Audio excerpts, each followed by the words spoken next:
तो कल हमने एनसीईआरटी कंप्लीट कर ली थी कक्षा 6 की, और हम लोग पढ़ रहे हैं एनसीईआरटी का सार, यानी कि एनसीईआरटी पूरी की पूरी जो आपकी 6 से 12 तक की जो बुक्स है साइंस की, वो हम लोग पढ़ने वाले हैं।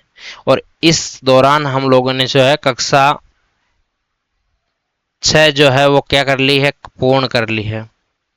अब हम आ गए कक्षा कौन सी में, 7 में। देखो कक्षा 6 के मुताबिक जो कक्षा 6 है वो एक बहुत ही लो लेवल की चीजें उसमें आपको दिखती होगी, उसमें आपको बहुत बोरिंग सा लगा होगा, लेकिन यहाँ ऐसा नहीं है। कक्षा 7 में आपको बायोलॉजी हो, फिजिक्स हो, केमिस्ट्री हो, इसके जो टॉपिक्स आपकी सीधे सीधे जो लिखे हुए रहते हैं सिलेबस में। अभी मैं बताऊंगा कि सिलेबस में कौन से टॉपिक्स है। एक दो दिन पहले मैंने सीईटी का सिलेबस आपको बताया था, देखना आपको सिलेबस में से सीधे सीधे प्रश्न उठाने को मिलेंगे। दूसरी बात, इस जो किताब को थोड़ा सा कम आंकने की बिल्कुल भी जरूरत नहीं करेंगे। एक बात और, जब भी हम लोग इस किताब को अभी पढ़ रहे हैं ना, तो पाठ पढ़ने में पाठ जो शुरुआत होगा उसके पहले ये बोलेगा कि कक्षा 6 में हम लोगों ने ये पढ़ा था, कक्षा 6 में इस पाठ में हम लोगों ने ये अध्ययन किया था। तो आपको जो कक्षा 6 से जोड़ने का काम भी ये कौन सी किताब करेगी, कक्षा 7 वाली करेगी। तो ध्यान रखना, आपको आप अगर कुछ भूल गए हो, अगर आप लोगों ने वो कक्षाएं सही से नहीं ली है, तो यहाँ थोड़ा सा दिमाग लगाना। और हाँ, कोई ज़्यादा बड़ी बड़ी कक्षाएं वो नहीं है मेरे ख्याल से। टोटल अगर हम लोग कक्षा 6 की किताबें देखें, कक्षा 6 की किताब जो है वो लगभग मैंने 6 घंटे में पूरी की पूरी करवाई है। उसमें 12 चैप्टर है मेरे ख्याल से, 12 या फिर 11 ऐसे कुछ चैप्टर है। और यहाँ भी 12 चैप्टर है, लेकिन यहाँ थोड़ा सा समय लगेगा क्योंकि हम लोग अब थोड़ी सी टर्मिनोलॉजी और थोड़ी सी गहराई पे जाने की कोशिश करेंगे। और फिर कक्षा 8, कक्षा 9 और कक्षा 10 में तो थोड़ा और ज़्यादा गहराई पे हम लोग पहुँच जाएंगे। तो किताब के माध्यम से पढ़ाने का कारण ये, क्योंकि आप लोग बोलते हो ना कि किताबों में से प्रश्न नहीं आते हैं, किताबों में से प्रश्न आते हैं मेरे भाई। अब आप लोग को पता चल जाएगा कि हाँ, ये प्रश्न तो वनपाल में देखा था, और ये प्रश्न तो मैंने राजस्थान पुलिस में देखा था, अरे प्रश्न तो अपने रीट में आया था यार। तो ये प्रश्न आप लोग हर एक पेपर में देखते हो। तो ये जनरल साइंस ही है, और जनरल साइंस को किस प्रकार से करना है ये मैं सिखा रहा हूँ आपको। तो आपसे मेरी ये गुजारिश रहेगी कि आप जो ना इस कक्षा को अपने दोस्तों के साथ शेयर करें, इस वीडियो को लाइक करें, और हाँ, अगर चैनल की सदस्यता अभी तक नहीं ली है तो कर लें। ठीक है, बात करते हैं। कक्षा पूरी लेना शर्त ये है, कक्षा स्टार्ट करने से पहले बता देता हूँ। अध्याय 1 पादपों में पोषण, बायो का चैप्टर है, अच्छा चैप्टर है पादपों में पोषण। ये प्लांट फिजियोलॉजी का जो है थोड़ा सा पार्ट है, छोटा सा। फिर यहाँ प्राणियों में भी पोषण, यानी कि प्राणी पोषण कैसे करते हैं, पादप कैसे पोषण करते हैं, प्रकाश संश्लेषण उसमें कैसे होता है, ये सब चीजें हम लोग इसमें करेंगे। प्राणियों में पोषण, ये दोनों चैप्टर आज हम लोग करने वाले हैं, तो ध्यान से और सावधानी से आप लोग पढ़ना। फिर प्राणियों में पोषण, यानी कि जो जंतु है वो किस प्रकार से अपना जो भोजन है या पोषण है या न्यूट्रिशन है वो किस प्रकार से ग्रहण करते हैं। फिर एक चैप्टर आएगा अपना, फिजिक्स का चैप्टर आ जाता है उष्मा। अब उष्मा को आप फिजिक्स में भी मान सकते हो और थोड़ा बहुत 19-20 केमिस्ट्री में भी ले सकते हो। तो ये आपका जो है किसका, फिजिक्स का चैप्टर आ जाता है। फिर आपके आ जाता है अगला अम्ल और क्षारक और लवण। और आपको मैं बता दूं आपकी जानकारी के लिए, आप किसी भी एग्जाम को देना, यहाँ से प्रश्न हर बार आता है, हर बार। ऐसे कोई एग्जाम नहीं है जिसमें यहाँ से प्रश्न नहीं उठता है। मेरी बात मत मानो भले। सीईटी का एग्जाम होने वाला है आगे सितंबर में, और सितंबर सीईटी 2024 में एक प्रश्न पक्का कर लो, यहाँ से एक प्रश्न पक्का। और एक ही नहीं, ये भौतिक और रासायनिक परिवर्तन भी इसमें है। अगर ये टॉपिक भी आप लोग पढ़ लेते हो ना, तो यहाँ से भी 1 या 2 प्रश्न जो है वो पक्के आते हैं। बात करें जीवों में श्वसन, बहुत ही जरूरी चैप्टर होते हैं ये, प्लांट फिजियोलॉजी और एनिमल फिजियोलॉजी के पढ़ना जरूरी है। जंतु और पादप में परिवहन किस प्रकार से होता है, ब्लड का ट्रांसपोर्टेशन किस प्रकार से होता है, पादप में किस प्रकार से होता है, जंतुओं में किस प्रकार से होता है, पादप में जनन, यहाँ पे जंतु में जनन नहीं है, वो आगे की कक्षाओं में हम लोग करेंगे। पादप में जनन यानी रिप्रोडक्शन इन प्लांट। ठीक है, फिर अगला चैप्टर आ जाता है इंपॉर्टेंट और वेरी वेरी इंपॉर्टेंट प्रश्न, गति एवं समय। गति एवं समय प्रश्न पक्का आएगा। प्रश्न पक्का आएगा, क्यों आएगा अब सुनना। हम लोग क्या करते हैं, जब भी हम लोग पढ़ना स्टार्ट करते हैं, किसी के भी नोट्स हो तो हम लोग गति और बल का चैप्टर पढ़ते हैं और फिर हमें ये गति समझ में ही नहीं आती। क्या नहीं आती है? समझ नहीं आती है। समझ क्यों नहीं आती है, इसका एक जनरल अगर एग्जाम्पल मैं देना चाहूँ, क्योंकि हम लोगों के बेसिक्स कंप्लीट नहीं हैं। इसीलिए आपको बता दूं कि बेसिक्स अगर कंप्लीट करना है, चैप्टर को छोड़ना मत और पूरी एनसीईआरटी सीरीज को पढ़ना भाई। मैं आपसे वादा करता हूं कि प्रश्न यहाँ से मिलेंगे और मिल जाए ना तो फिर आप अपने टीचर को मान लेना कि हाँ, इसने जो पढ़ाया है वो कुछ ना कुछ सही पढ़ाया है। अगला चैप्टर आता है 10वां, विद्युत धारा और इसके प्रभाव। सीईटी में टॉपिक है ऐसा का ऐसा, प्रश्न पक्का है 2024 में आएगा। अब चाहे इस किताब में से आ जाए या फिर अगली जो किताब 9वीं में या फिर 9वीं कक्षा में शायद ये विद्युत धारा का चैप्टर है, वहां से आ जाए। ठीक है। उसके बाद लाइट या प्रकाश, वेरी वेरी इंपॉर्टेंट। यहां से भी अब देख लो, यहां थोड़ा सा आपको क्लियरिफाई करेंगे और थोड़ी सी बेसिक सी ही जानकारी देंगे। ऐसा नहीं है कि प्रकाश पूरा ही वहां पे परावर्तन अपवर्तन पूरी तरह से आपको मिल जाएगा, नहीं, बिल्कुल बेसिक्स तरीके से जो है वो आपको समझाने की कोशिश करेंगे। उसके बाद वन हमारी जीवन रेखा है, इंपॉर्टेंट है लेकिन फिर भी पढ़ेंगे। और है अपशिष्ट जल की कहानी। ठीक है, ये दोनों इन्वायरमेंट से संबंधित चैप्टर है, ये दोनों आपके फिजिक्स से संबंधित चैप्टर है।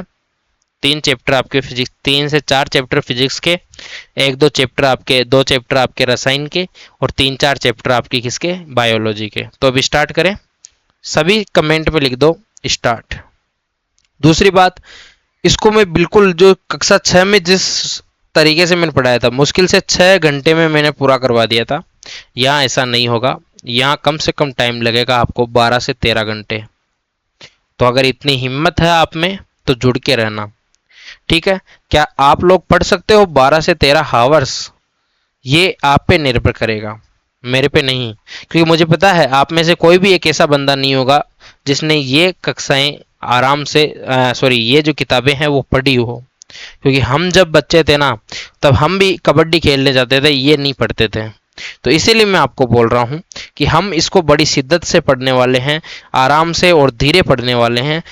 इसको कक्षा 6 के अनुसार मत जोड़ना कि कक्षा 6 में सर ने बहुत तेज पढ़ाया था। उसका कारण यह था क्योंकि वो चीज़ें आपको आती थी, जनरल चीज़ें थी। मुझे पता है कि आप लोग बोर हो जाते हो, आपका समय भी कीमती है, तो उस समय को देखते हुए मैंने ये किया था। अब हम लोग ज़्यादा कुछ जो है वो देर करेंगे नहीं। आप अगर ये पार्ट आपको गलत भी लगाओ तो स्किप करके आगे बढ़ जाओ। चलो, हम लोग पढ़ने वाले हैं पादपों में पोषण, और बहुत इंपॉर्टेंट टॉपिक है। प्रश्न बनता है हर बार, आपके इंपॉर्टेंट चीज़ें हैं इसमें, इसीलिए बोल रहा हूँ। और कक्षा 6 में जो है हमने जो पढ़ा था, जिसमें हम लोगों ने आपके भोजन के आवश्यक अवयव या भोजन हमारे लिए क्यों आवश्यक है वो हम लोगों ने पढ़ा था। इसीलिए बोल रहा हूँ कि इम्पोर्टेंट है और इम्पोर्टेंट चीज़ों को कभी छोड़ना नहीं चाहिए। अगर आप छोड़ोगे तो आप परेशानी में रहोगे। ठीक है, थोड़ा सा और जूम करूँ क्या, या बहुत है? चलो, मेरी तरफ से बहुत है, क्योंकि मैं साइड में कुछ लिखता भी जाऊंगा और इस बार मैं बिल्कुल धीरे धीरे पढ़ाने वाला हूँ। सभी जीवों के लिए भोजन आवश्यक है। आप यह भी पढ़ चुके हैं कि कार्बोहाइड्रेट, प्रोटीन, वसा, विटामिन और खनिज लवण क्या है, भोजन के प्रमुख घटक है। ये आप लोगों ने पिछली कक्षा में पढ़ा था। जिसने नहीं पढ़ा है वो अभी पढ़ लो कि भोजन के जो है विभिन्न घटक होते हैं, जिसमें आपके कार्बोहाइड्रेट होती है, प्रोटीन्स होते हैं, वसा या लिपिड्स होती है, विटामिन्स होते हैं, खनिज लवण या मिनरल्स होते हैं। ठीक है, भोजन के ये जो घटक है ये हमारे शरीर के लिए आवश्यक है तथा इन्हें पोषक पदार्थ या पोषक कहते हैं। ठीक है, सभी जीवों को भोजन की क्या होती है, नीड होती है, आवश्यकता होती है। प्लांट जो है या पादप स्वयं के लिए यानी सेल्फ के लिए क्या करते हैं, सेल्फ ये जो है वो भोजन बनाने की क्रिया करते हैं, है ना। किसी का आपको बोलने थोड़ी आते हैं, या फिर आपके घर पे आके वो गेहूँ ला के देते हो और आपको बोलते हो कि इसका आटा कर दो और रोटी बना के दे दो। ऐसा तो नहीं होता है।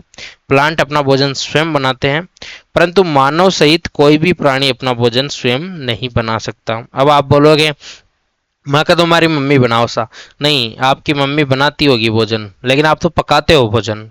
भोजन बनाते कौन है? भोजन आपका जो भोजन होते हैं, आप जो निर्भर है पूरी तरह से पादपों पर निर्भर है। अगर पादप नहीं होंगे तो आपको भोजन की कोई भी चीज़ नहीं मिल सकती। सपोज कीजिए आपके घर में अगर चावल है तो चावल कहाँ से मिले? प्लांट से। आपके घर में अगर गेहूं है, गेहूं कहाँ से मिले? प्लांट से। चीनी है, गुड़ बना कैसे बना? गन्ने से बना। समझ रहे हो? तो ये चीज़ें हैं। वे पादपों अथवा पादपों का आहार ग्रहण करने वाले जंतुओं से अपना भोजन प्राप्त करते हैं। अतः मानव तथा अन्य प्राणी प्रत्यक्ष व परोक्ष रूप से पादपों पर निर्भर है। यानी जो जितने भी मानव जाति और आपके जितने भी प्राणी हैं, जो भी प्राणी हैं, वो प्रत्यक्ष व परोक्ष रूप से यानी कि इनडायरेक्ट और डायरेक्ट रूप से आप पे किस पे निर्भर है? आपके प्लांट्स पर निर्भर होते हैं। सबसे पहली है प्लांट में पोषण की विधि या प्लांट में न्यूट्रिशन की जो मेथड है वो कैसा है। केवल पादप ही ऐसे जीव है जो जल, कार्बन डाइऑक्साइड व खनिज की सहायता से अपना भोजन बना सकते हैं। ठीक है, तो ये सभी पदार्थ उनके परिवेश में उपलब्ध होते हैं। यानी जितने भी प्लांट है वो एकमात्र ऐसे जीव होते हैं, ऑर्गेनिजम्स होते हैं जो केवल और केवल जल, CO2 यानी कार्बन डाइऑक्साइड और खनिज, इनकी सहायता से अपना क्या बना लेते हैं? भोजन। ठीक है, और ये सभी पदार्थ उनके परिवेश में उपलब्ध होते हैं। पोषक पदार्थ सजीवों की शारीरिक रचना, वृद्धि तथा क्षतिग्रस्त भागों के रखरखाव के लिए समर्थ होते हैं। पोषक पदार्थ किसके लिए? आपके जितने भी सजीव होते हैं, लिविंग्स जो होते हैं, उनकी किसके लिए? शारीरिक संरचना, यानी कि आपकी जो फिजियोलॉजिकल स्ट्रक्चर है और आपकी जो ग्रोथ है और आपके जो किसी भी भाग का जो डैमेज हो रखा है उसके रख रखाव के लिए, उसके मैनेजमेंट के लिए क्या आते हैं? समर्थ होते हैं। विभिन्न जैव प्रक्रमों के लिए आवश्यक ऊर्जा भी प्रदान करते हैं। अब आपके शरीर में कोई भी कार्य आप करो, आपके मम्मी ने आपको बोला जा बेटा लूण की थैली ले रहा, तो लूण की थैली ले रहा बम है। जब आप कोई भी दुकान में जाओ हो तो दुकान तक जार जद आओ हो तो आपने क्या खर्च करना पड़ता है? आपको एनर्जी खर्च करनी पड़ती है। और एनर्जी जब आप लोग खर्च करोगे तो वो एनर्जी तो कहीं से आपको लेनी पड़ेगी। तो वो एनर्जी लेने के लिए आप किस पे निर्भर रहोगे? जो भी जैव प्रक्रम है वो किसकी ऊर्जा के लिए। अब आप बोलोगे सर प्लांट के तो मम्मी होती ही नहीं है। जब प्लांट के मम्मी तो होती ही नहीं है तो वो क्यों भाई जाएं कहीं पे? लेकिन जब जैव प्रक्रम की बात आती है तो क्या अपशिष्ट आपके प्लांट अपशिष्ट नहीं निकालते? जो आप गोंद खाते हो, जो आप रेजिन उपयोग में लेते हो, तो वो क्या एक प्रकार से प्लांट के अपशिष्ट नहीं है मेरे भाई? अगर वो है तो उनमें भी कोई ना कोई जैव प्रक्रम की क्रिया होती होगी। जब आपके जल जो है, आपने वाष्पोत्सर्जन की क्रिया आपने पिछले अध्याय में पढ़ी थी, वो किस प्रकार से होती है? जल को जो जड़ें हैं वो आपके पत्तियों तक पहुंचाती है, तो क्या उसमें कोई शारीरिक क्षमता नहीं लगेगी? लगेगी ना। तो इसीलिए उन्हें भी किसकी जरूरत होती है? एनर्जी की जरूरत होती है।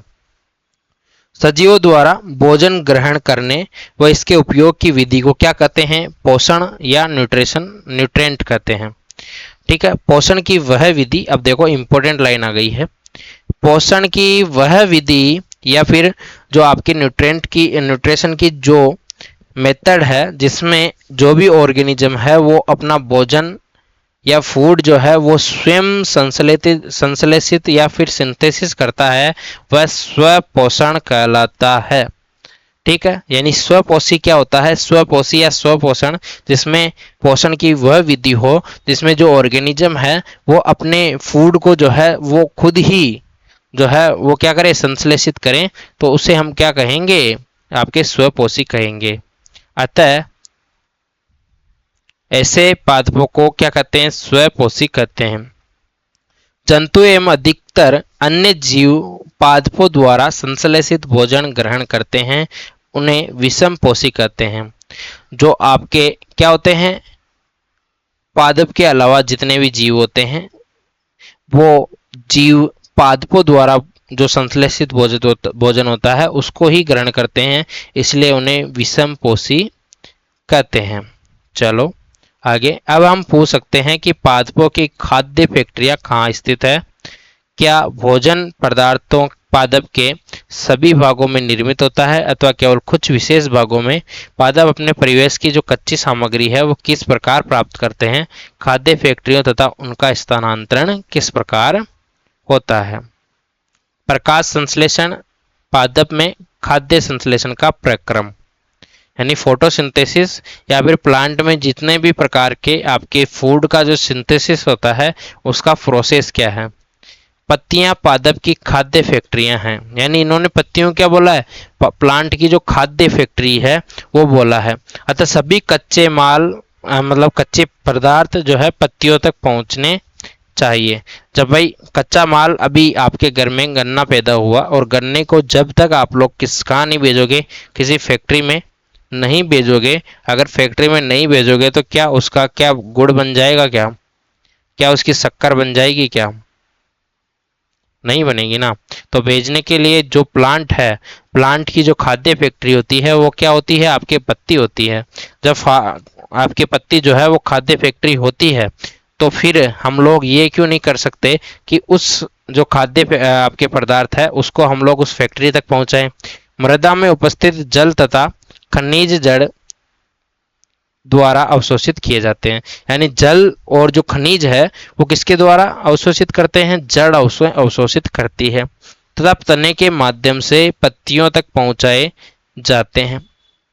पत्ती की सतह पर उपस्थित सूक्ष्म रंध्रों द्वारा वायु में उपस्थित कार्बन डाइऑक्साइड प्रवेश करती है, यानी जो तने हैं उसके माध्यम से पत्तियों तक पहुंचाए जाते हैं क्या, जो मिनरल्स और जल है। और पत्ती की जो सतह है उस पर क्या होते हैं, सूक्ष्म रंध्र होते हैं। अभी इन रंध्रों के बारे में भी चर्चा करेंगे, ठीक है। इनके द्वारा जो है वायु में उपस्थित कार्बन डाइऑक्साइड होती है वो प्रवेश करती है। यानी कि अभी मैं एक पत्ती आपको बना के बताता हूँ। देखो मेरी जो है हैंड राइटिंग डॉक्टर के जैसी आती है, क्योंकि मैं एक डॉक्टर नहीं हूँ, फिर भी आती है क्योंकि मैं डॉक्टर बनना चाहता था, लेकिन मैं आपको बता दूं कि मैंने कोशिश पूरी की थी लेकिन मैं नहीं बन पाया क्योंकि मेरे परसेंटेज बहुत कम थे, ठीक है। तो ये जैसे पत्ती है और यहाँ पे क्या होते हैं छोटे छोटे, मैं ब्लैक कलर से बनाना चाहूँगा।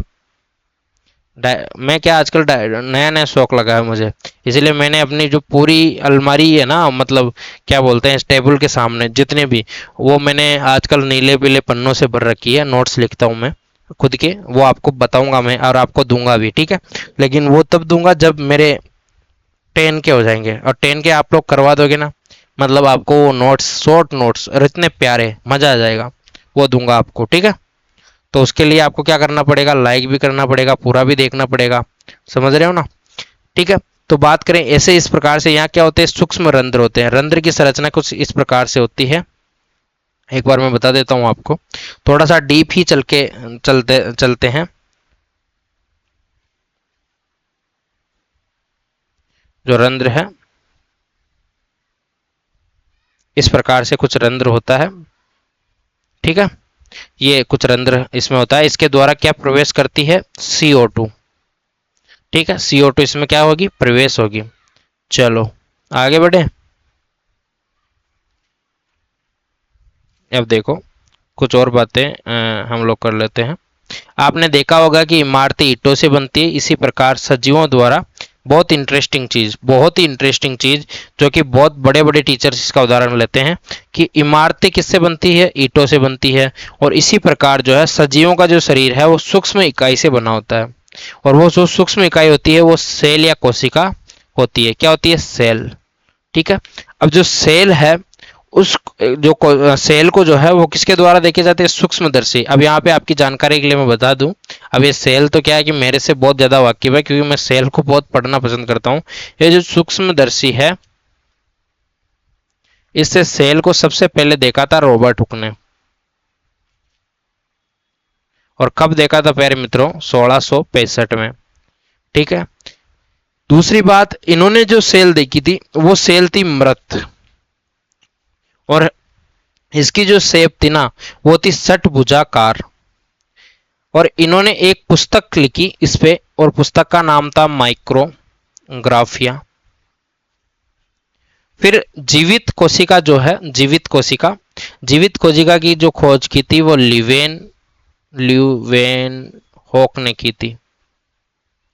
किसने, ल्यूवेन हॉक ने। ठीक है। उसके अलावा अभी कुछ और बातें अगर आएगी तो मैं बताऊंगा आपको। ठीक है। कुछ जीव मात्र एक कोशिका के बने होते हैं, जैसे कि आपका क्या हो गया, अमीबा हो गया।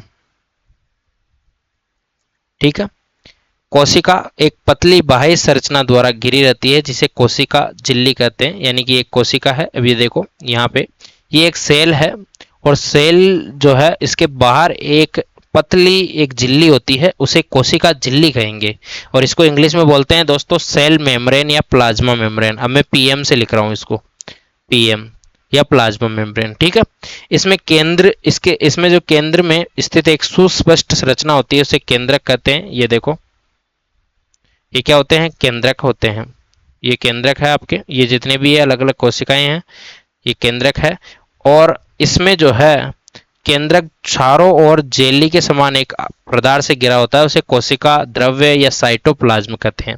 सबकी इंग्लिश मैंने बता दी है। ठीक है। ये एक इम्पोर्टेंट था कोशिका के लिए। तो हम लोग पढ़ रहे थे, रंध्र पढ़ रहे थे हम लोगों ने बोला था कि जो वायु में उपस्थित कार्बन डाइऑक्साइड वो प्रवेश करती है, यह जो है यह रंध्र को द्वार कोशिकाओं द्वारा घिरे होते हैं। जो रंध्र होते हैं उनके बाहर क्या होती है, द्वार कोशिका। अभी चित्र आएगा नीचे। ऐसे छिद्रों को क्या कहते हैं, रंध्र कहते हैं। ठीक है। जल द्वारा एवं खनिज वाहिकाओं द्वारा पत्तियों तक पहुंचाए जाते हैं। जल जो है वो खनिज व जल ये किसके द्वारा, वाहिकाओं के द्वारा, वेसिकल्स के द्वारा किस कहाँ तक पहुंचते हैं, लीव्स तक या फिर पत्तियों तक पहुंचते हैं। ये जो आपके वाहिकाएं होती है ये नलियों के समान होती है। जैसे आपके शरीर में नहीं होती क्या ब्लड वेसल्स, वैसे ये वेसल्स होती है। तथा जड़ तना शाखाओं व पत्तियों तक फैली होती है। मतलब एक जाल होता है ना, एक जाल होता है। अभी मैंने एक पत्ती बताई थी आपको, सिराएं, ये पत्ती। इसी प्रकार से एक जाल होता है भाई, है ना। हर जगह एक जाल फैला होता है इनका। जिस प्रकार से आपके ब्लड की जो वेसल्स होती है वो फैली होती है, उसी प्रकार से पोषकों की पत्तियों तक पहुंचाने के लिए ये वाहिकाएं एक सतत मार्ग बनाती है। पादपों में पदार्थों के परिवहन के विषय में आप साथ में पढ़ेंगे। तो परिवहन कैसे होता है वो तो हम अध्याय साथ में पढ़ ही लेंगे। अब देखो इंपॉर्टेंट आ रहा है, बहुत कुछ इंपॉर्टेंट है इसमें। पत्तियों में एक हरा वर्णक होता है, यानी वर्णक यानी क्या होता है, पिगमेंट। वर्णक को क्या बोलते हैं, पिगमेंट। कैसा, ग्रीन पिगमेंट होता है। और इसे क्या कहते हैं, क्लोरोफिल कहते हैं। ठीक है। क्या कहते हैं, क्लोरोफिल। और ये जो क्लोरोफिल होता है ये सूर्य के प्रकाश की ऊर्जा का संग्रहण करने में पत्तियों की सहायता करता है। यानी कि इसमें साफ साफ एक चीज लिखी हुई है, ये आपने नोटिस की हो या नहीं की हो, इस छोटी छोटी बातें टीचर ही आपको समझा सकता है। ठीक है।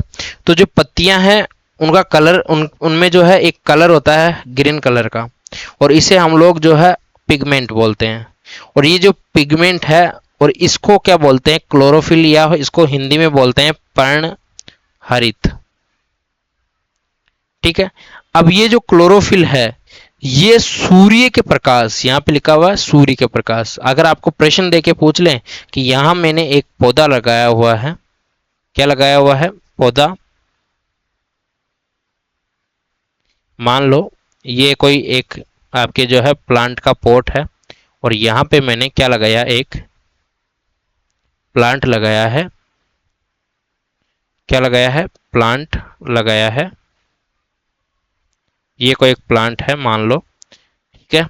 इसमें ग्रीन ग्रीन पत्तियां भी है। ये कोई एक प्लांट है, और यहां पे ये बोल रहा है कि यहां पे कोई एक प्रकाश से एक लाइट आती है। मान लो यहां से एक क्या आ रही है, लाइट आ रही है। एक बल्ब लगा रखा है, तो क्या इससे इसको आपके जो भोजन की जो सामग्री है वो बनाने में मदद मिलेगी, नहीं। यहाँ पे जब तक उसको सूर्य का प्रकाश नहीं मिलता है, किसका, सूर्य का प्रकाश जो है वो नहीं मिलता है ना, तब तक ये क्या नहीं बना सकती, भोजन नहीं बना सकती। ठीक है। तो आपको समझ में आ रही ना बात, मैं धीरे धीरे समझा रहा हूँ। इस ऊर्जा का उपयोग जल तत्व एवं कार्बन डाइऑक्साइड में खाद्य संश्लेषण में होता है। क्योंकि खाद्य संश्लेषण सूर्य के प्रकाश की उपस्थिति में होता है, इसलिए इसे प्रकाश संश्लेषण कहते हैं। आपका जो खाद्य संश्लेषण है वो किसकी उपस्थिति में हो रहा है, सूर्य की उपस्थिति में, सूर्य के प्रकाश की उपस्थिति में। यानी कि जो प्लांट है वो अपना भोजन कब बनाते हैं, दिन में बनाते हैं प्यारे मित्रों, यानी डे में बनाते हैं, नाइट में नहीं बनाते हैं। ठीक है। अतः हमने देखा कि क्लोरोफिल सूर्य के प्रकाश व कार्बन डाइऑक्साइड एवं जल प्रकाश संश्लेषण के लिए आवश्यक है। यानी कि प्रकाश संश्लेषण के लिए क्या क्या आवश्यक है? जल, कार्बन डाइऑक्साइड, सूर्य का प्रकाश और क्लोरोफिल। इस पृथ्वी पर यह एक अद्वितीय प्रक्रम है। पत्तियों तथा सौर ऊर्जा संग्रहित की जाती है। पत्तियों द्वारा क्या ऊर्जा, सौर ऊर्जा जो है वो क्या की जाती है? इकट्ठी या स्टोरेज की जाती है। तब प्लांट में जो है वो आपके खाद्य के रूप में संचित हो जाती है। अतः सभी जीवों के लिए सूर्य ऊर्जा का चरम स्रोत है। यानी जो सभी जितने भी ऑर्गेनिज्म है उनके लिए क्या है? सूर्य जो है वो ऊर्जा का क्या है? स्रोत है। क्या आप कल्पना कर सकते हैं कि प्रकाश संश्लेषण नहीं होगा तो क्या होगा? अगर प्रकाश संश्लेषण नहीं होगा तो वो सीधी सी बात है, भोजन नहीं बना पाएंगे पौधे अपना। प्रकाश संश्लेषण न होने की स्थिति में खाद्य उपलब्ध नहीं होगा। सभी जीवों का अस्तित्व प्रत्यक्ष व परोक्ष रूप से पादपों द्वारा निर्मित भोजन पर ही निर्भर करता है। इसके अतिरिक्त सभी जीवों के लिए परम आवश्यक ऑक्सीजन यानी O2 जो है वो भी प्रकाश संश्लेषण के दौरान निर्मित होती है। तो प्रकाश संश्लेषण की अनुपस्थिति में जो है पृथ्वी पर जीवन की कल्पना क्या है? असंभव है, इंपॉर्टेंट है। यानी कि अगर प्रकाश संश्लेषण नहीं हो तो क्या पृथ्वी पर जीवन रहेगा? नहीं रहेगा। तो आप सब समझदार हो तो ध्यान रखना, ज़्यादा से ज़्यादा प्लांट लगाने हैं। आज मेरे कहने पे जाके घर पे जाके क्या करोगे? लगाओगे, ठीक है ना। प्रकाश संश्लेषण के दौरान पत्ती की क्लोरोफिल युक्त कोशिकाएं, पत्ती की जो क्लोरोफिल युक्त कोशिकाएं हैं वो सूर्य के प्रकाश की उपस्थिति में कार्बन डाइऑक्साइड व जल से कार्बोहाइड्रेट का संश्लेषण करती है। इस प्रक्रम को निम्न समीकरण द्वारा दर्शाया गया है। ये आपके CO2 है और इसमें क्या जोड़ रखा है? H2O या जल जोड़ रखा है। यहाँ सूर्य का प्रकाश उपस्थित है और क्लोरोफिल की प्रेजेंस में ये काम हो रहा है। यहाँ क्या बन गया? कार्बोहाइड्रेट, और कार्बोहाइड्रेट को बोलते हैं C6H12O6, ठीक है। और ऑक्सीजन यानी कि O2 जो है वो क्या हो रही है? मुक्त और ये समझ में आ रहा है। इस प्रक्रम में ऑक्सीजन क्या हो रही है? निर्मुक्त हो रही है। कार्बोहाइड्रेट अंततः पत्तियों में मंड व स्टार्च के रूप में संचित हो जाता है। ये देखो यहाँ पे सही से थोड़ा समझाया हुआ है। ये आपके एक पत्ती का जो है वो डायग्राम है, थोड़ा सा समझने की कोशिश करें। और ये आपके जो बाहरी पत्ती के बाहरी जो सेल के बाहरी जो एपिडर्मल होती है वो है। और प्रत्येक रंध्र, ये जो एक रंध्र है और रंध्र की एक संरचना है, आप ऐसा समझो। तो रंध्र की जो संरचना है यहाँ पे एक जगह है और उसको बोल रहे हैं द्वार कोशिकाएं। और यहाँ जगह जगह छिद्र है, छिद्र को बोल रहे हैं रंध्र। ये क्या है? एक पत्ती की क्या है? काट है। और आपको अगर देखना है रंध्र, तो रंध्र कुछ इस प्रकार से दिखाई देते हैं। मैंने अभी बना के दिखाया भी था आपको। और यहाँ पे जो है द्वार कोशिका इसमें पाई जाती है, ठीक है, समझ रहे हो। पत्ती में स्टार्च की उपस्थिति प्रकाश संश्लेषण प्रक्रम द्वारा संपन्न होना दर्शाता है। स्टार्च भी एक प्रकार का क्या है? कार्बोहाइड्रेट है, ठीक है। क्या है? कार्बोहाइड्रेट। यहाँ कार्बोहाइड्रेट का सूत्र मैंने गलत लिख दिया, देखो। कार्बोहाइड्रेट एक प्रकार से क्या होता है? ग्लूकोज ही होता है। तो ग्लूकोज का सूत्र मैंने यहाँ पे लिखा था C6, कहाँ लिखूं? यहाँ लिख दो C6H12O6। ये किसका है? ग्लूकोज का है। देखो मेरी हिंदी भी कभी कभी है ना ऐसी हो जाती है कि बिंदी लगाने लायक। अब आप सबकी कृपा रही ना तो हम लोग डिजिटल बोर्ड ले लेंगे, फिर नहीं होगा ये, ठीक है। फिर आप मुझे देख भी सकते हो अब मुझे देख के तो करोगे क्या आप, है ना? सही बात है ना। स्टार्ट करते हैं। ये कुछ क्रियाकलाप है जो कि हम लोग नहीं करने वाले हैं प्यारे मित्रों। हम डायरेक्ट अपने अगले टॉपिक पे आ जाते हैं। ये बोल रहा है कि जो ये पत्तियां हैं ये विभिन्न रंगों की पत्तियां हैं।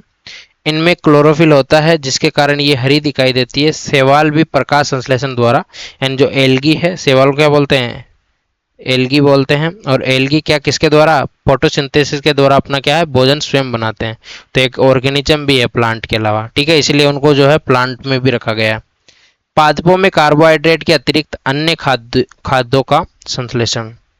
अभी आपने पढ़ा कि प्रकाश संश्लेषण प्रक्रम द्वारा पादप कार्बोहाइड्रेट का संश्लेषण करते हैं। कार्बोहाइड्रेट कार्बन, हाइड्रोजन व ऑक्सीजन के ऑक्सीजन बनती है, इसका उपयोग खाद्य के अन्य अन्य घटकों के संश्लेषण में होता है। परंतु प्रोटीन नाइट्रोजनी पदार्थ है जिसमें कार्बन, ऑक्सीजन व हाइड्रोजन के अतिरिक्त नाइट्रोजन भी होती है। पादपों को नाइट्रोजन कहाँ से प्राप्त होती है? अब देखो पादपों को नाइट्रोजन कहाँ से मिलती है ये भी देखो। याद कीजिए, वायु में नाइट्रोजन गैसीय अवस्था में प्रचुर मात्रा में पाई जाती है। कितने प्रतिशत पाई जाती है दोस्तों? 78%। परंतु पादप इसका अवशोषण इसी रूप में नहीं कर सकते हैं। मिट्टी में कुछ विशेष जीवाणु होते हैं जिसे हम लोग नाइट्रोबैक्टर बोलते हैं। क्या बोलो? नाइट्रोबैक्टीरिया बोलते हैं। ठीक है, जैसे एक दो उदाहरण दूं क्या आपको? जैसे नोस्टॉक हो गया, एनाबीना हो गया, नाम याद रखना, कहीं भी पूछे जा सकते हैं। या फिर एजोबैक्टर होता है, एजोबैक्टर।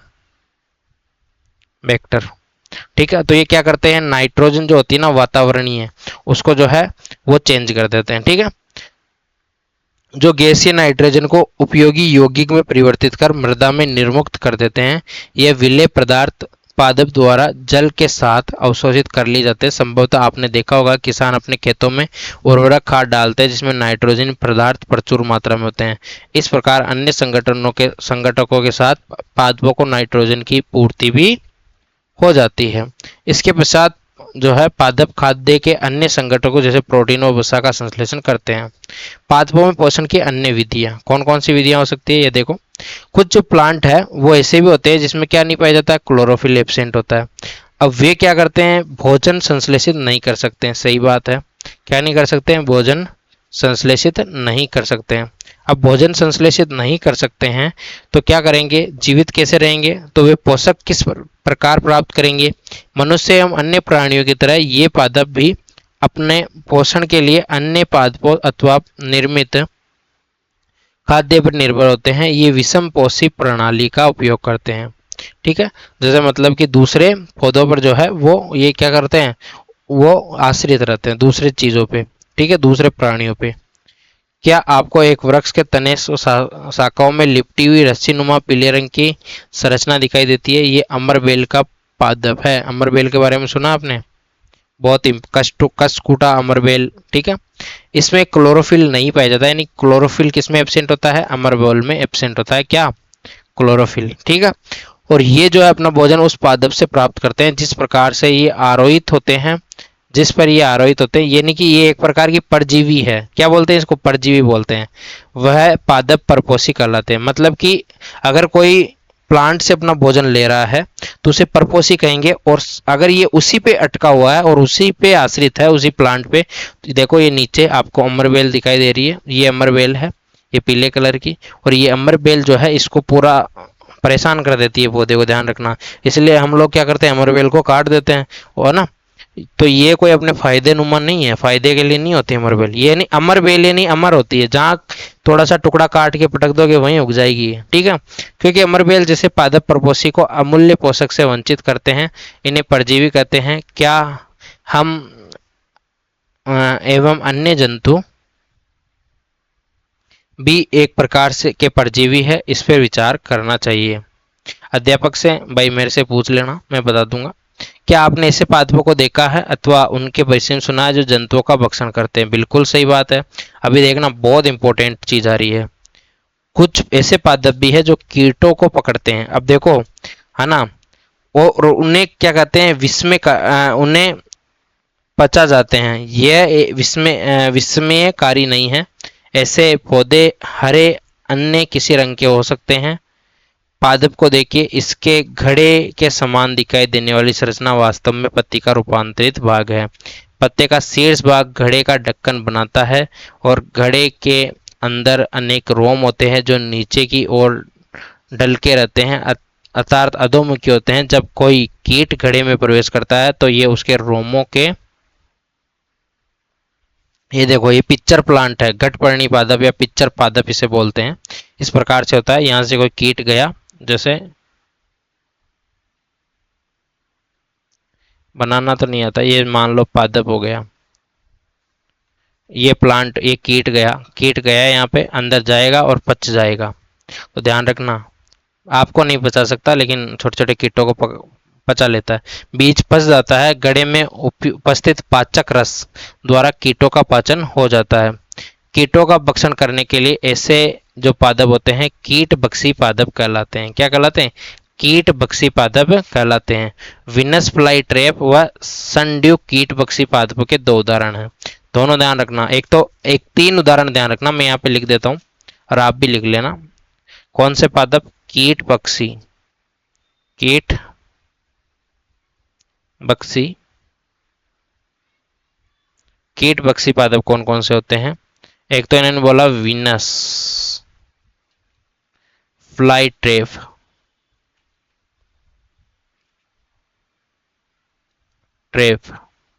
और एक इन्होंने क्या बोला? सनड्यू कीट पक्षी,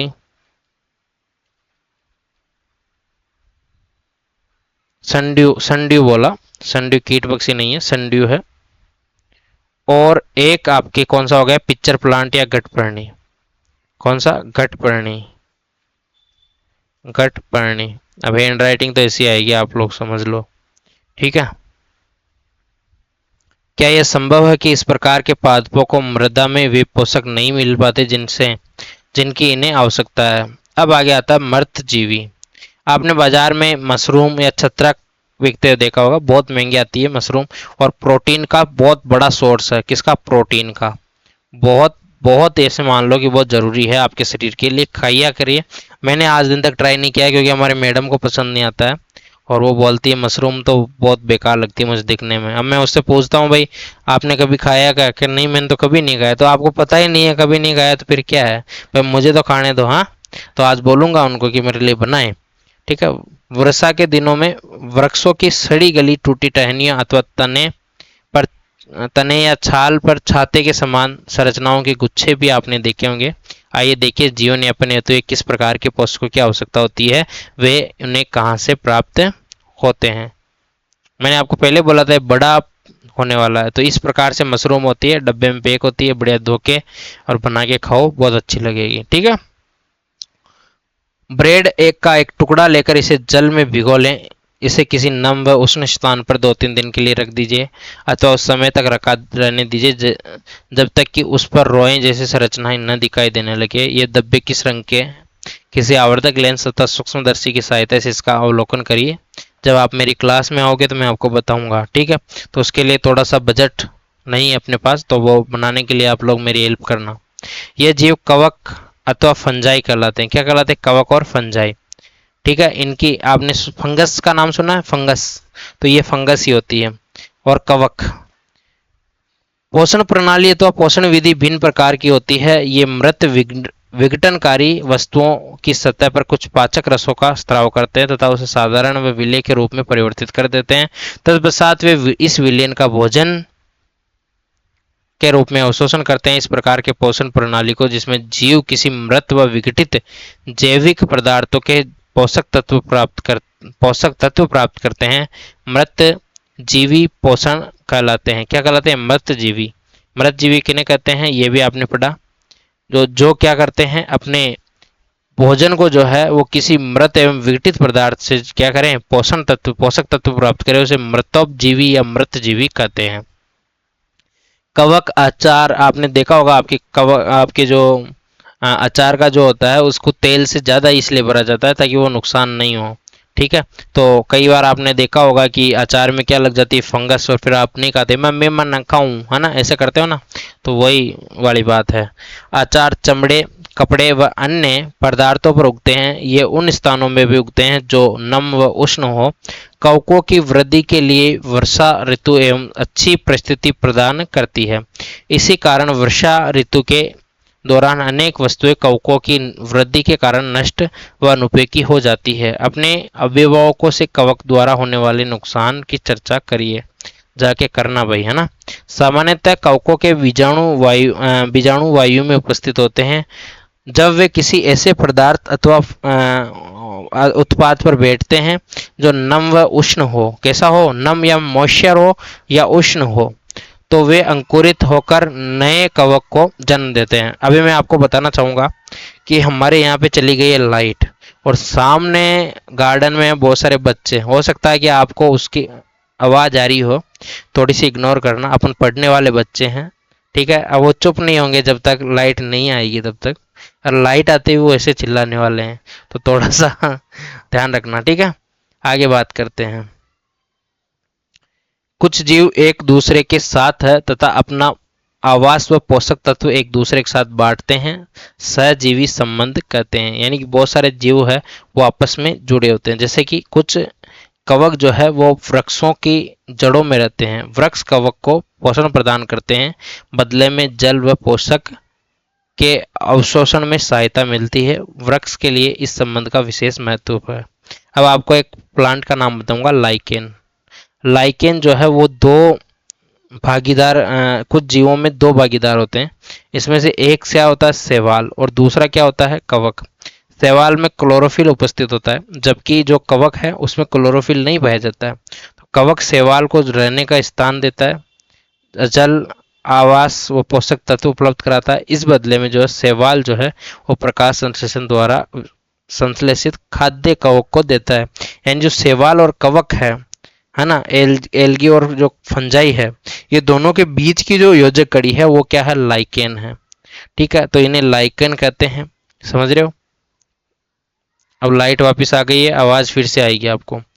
मृदा में पोषक की पुनः प्राप्ति किस प्रकार होती है? क्या आपने किसानों को अपने खेतों में अथवा माली के बगीचों में लोन व गमलों आदि खाद अथवा उर्वरक डालते हुए देखा है? बिल्कुल देखा है। पादप मृदा में खनिज पोषक तत्व अवशोषित करते हैं। मृदा में इनकी मात्रा लगातार कम होती जाती है। उर्वरक व खाद में नाइट्रोजन, पोटेशियम, फास्फोरस जैसे पोषक होते हैं। पादपों द्वारा लगातार उपयोग किए जाने के कारण मृदा में उनकी मात्रा धीरे धीरे कम हो जाती है। इसीलिए मृदा को इन पोषक तत्वों में समृद्ध करने के लिए भूमि में उर्वरक तथा खाद मिलाने की आवश्यकता होती है। यदि हम पादप के पोषण की आवश्यकता के बारे में ज्ञान हो तो हम न केवल पादपों को उगा सकते हैं बल्कि उन्हें स्वस्थ भी रख सकते हैं। पादप को प्रोटीन बनाने के लिए सामान्यतः नाइट्रोजन की अधिक आवश्यकता होती है। किसकी? नाइट्रोजन की। फसल कटाई के बाद मृदा में नाइट्रोजन की कमी हो जाती है। यद्यपि वायु में नाइट्रोजन गैस प्रचुर मात्रा में उपलब्ध होती है, परंतु पादप इसका उपयोग उस प्रकार करने में क्या होते हैं, असमर्थ होते हैं, जैसे वे कार्बन डाइऑक्साइड का उपयोग करते हैं। पौधे नाइट्रोजन को विलेय रूप में अथवा रूप में अवशोषित कर सकते हैं। कुछ जीवाणु जो राइजोबियम कहलाते हैं, वायुमंडलीय नाइट्रोजन को विलेय पदार्थ में परिवर्तित कर देते हैं, परंतु राइजोबियम अपना भोजन स्वयं नहीं बना सकते। ये चना, मटर, मूंग, सेम व अन्य फलीदार पादपों की जड़ों में रहते हैं तथा उन्हें नाइट्रोजन की आपूर्ति करते हैं। अधिकतर दालें फलीदार पादपों से प्राप्त होती है। इसके बदले में पादप जो है राइजोबियम जीवाणु को आवास व खाद्य प्रदान करता है। यानी ये भी एक दूसरे का क्या हुआ, सहजीवन हुआ। ठीक है, ये क्या हुआ, सहजीवी संबंध हुआ। इस संबंध का किसानों के लिए विशेष महत्व है। दालों की फसलों के लिए उन्हें मृदा से नाइट्रोजन उर्वरक देने की आवश्यकता नहीं पड़ती। यही नहीं, दाल की फसल उगाने के बाद अगली फसल के लिए सामान्यतः उर्वरकों की आवश्यकता नहीं पड़ती। इस अध्याय में आपने पढ़ा कि अधिकतर पादप स्वपोषी होते हैं, बहुत ही कम अन्य पोषण प्रणाली अपनाते हैं, जैसे कि परजीवी, मृतजीवी दूसरे पादपों से पोषण प्राप्त करते हैं। वह सभी प्राणी जो है वो अपने भोजन के लिए पादप व अन्य प्राणियों पर निर्भर होते हैं और उन्हें क्या कहते हैं, विषम पोषी के रूप में जो है समूहीकृत किया गया। क्या हम कह सकते हैं कि कीट, पक्षी, पौधे आंशिक विषम पोषी है? तो ये होता है आपका चैप्टर खत्म। अब ये प्रमुख शब्द है वो जरूर हम लोग पढ़ेंगे, क्योंकि पूरे के पूरे पाठ का जो सार है वो यही आने वाला है और इन्हीं में से प्रश्न पूछा जाता है।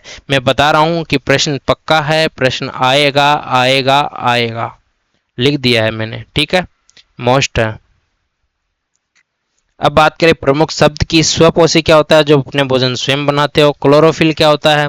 एक प्रकार का क्या है, वर्णक है। कैसा? श्वसन वर्णक है ना, या फिर भोजन बनाने के लिए क्या है, आवश्यक है। विषम पोषी जो भोजन अपना स्वयं नहीं बनाते। परपोषी अपने भोजन के लिए दूसरों पर जो है वो आश्रित रहते हैं, दूसरों पे पड़े रहते हैं, है ना। जैसे मैं जो है परपोषी हूँ, एक तरह से मेरे पापा जो है पैसे डालते हैं अकाउंट में और मैं इधर से खर्च करता हूँ। ठीक है। कीट, पक्षी, पादप जो कीटों का भक्षण करते हो, पोषक किन्हें कहते हैं, जिससे अपने को जो प्लांट होते हैं वो न्यूट्रिशन पोषक जो न्यूट्रिएंट देते हो, जो आपके वृद्धि, आपके जो शरीर के अन्य अन्य क्रिया हैं उनके लिए जरूरी हो। परजीवी अभी भी बताया, परपोषी और परजीवी, परपोषी और परजीवी वही एक ही बात है। परजीवी तो वही अमरवेल, इसका उदाहरण हमने दिया था। प्रकाश संश्लेषण जिसके द्वारा भोजन बनाते हैं अपने पौधे, और जिसकी जो डेरिवेशन है वो मैं आपके सामने लिख देता हूँ, जिसमें हम लोगों ने क्या देखा कि आपको क्या किस किस की जरूरत होती है बताओ। एक तो आपको क्या क्या चाहिए होता है, एक तो यहाँ पे आपको चाहिए होता है सूर्य का प्रकाश, किसकी उपस्थिति में, क्लोरोफिल में। यहाँ पे क्या चाहिए होता है, जल, सॉरी एच, एक मिनट रुको,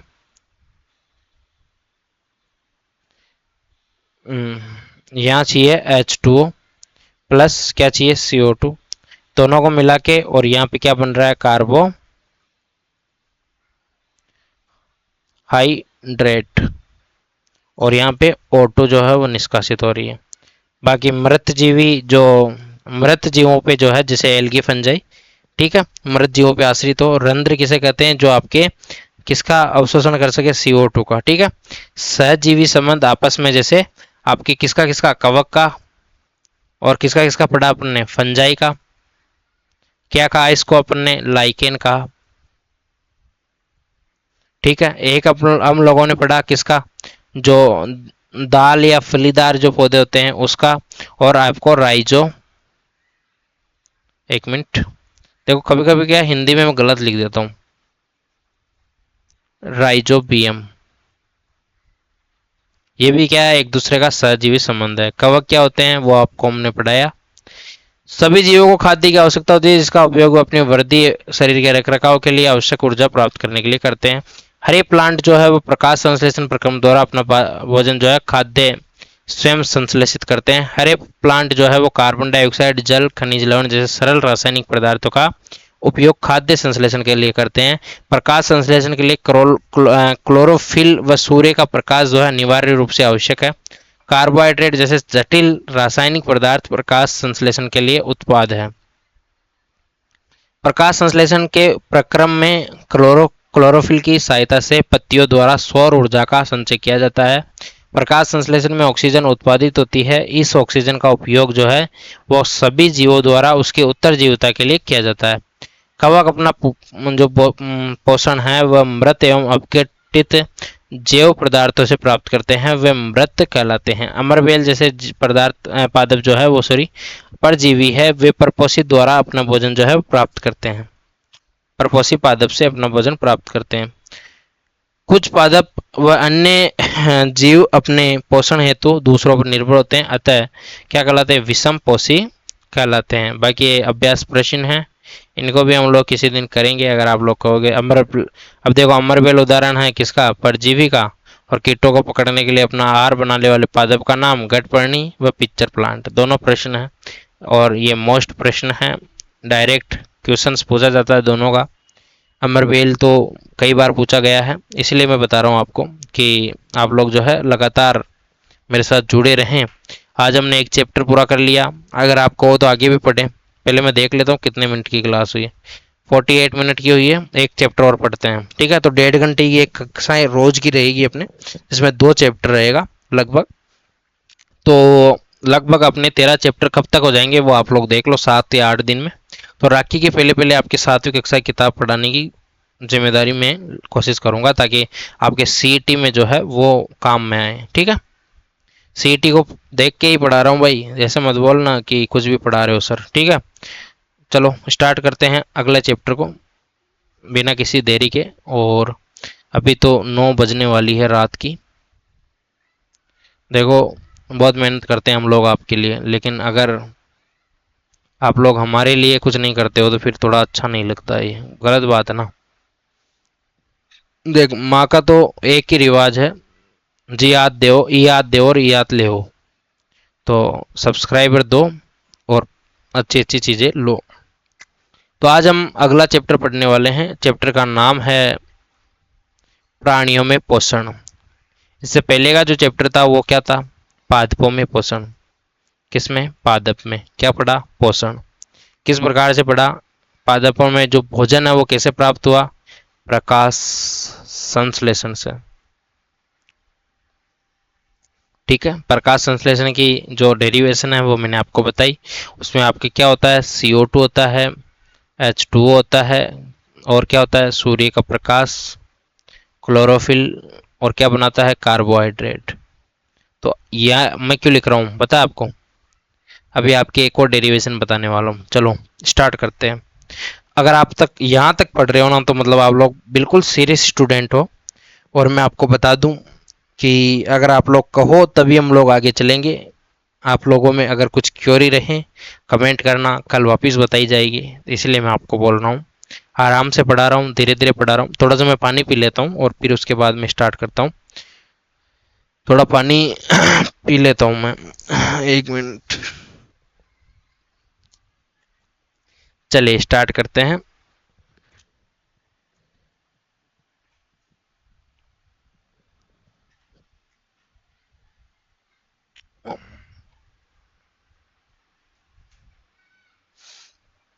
चलो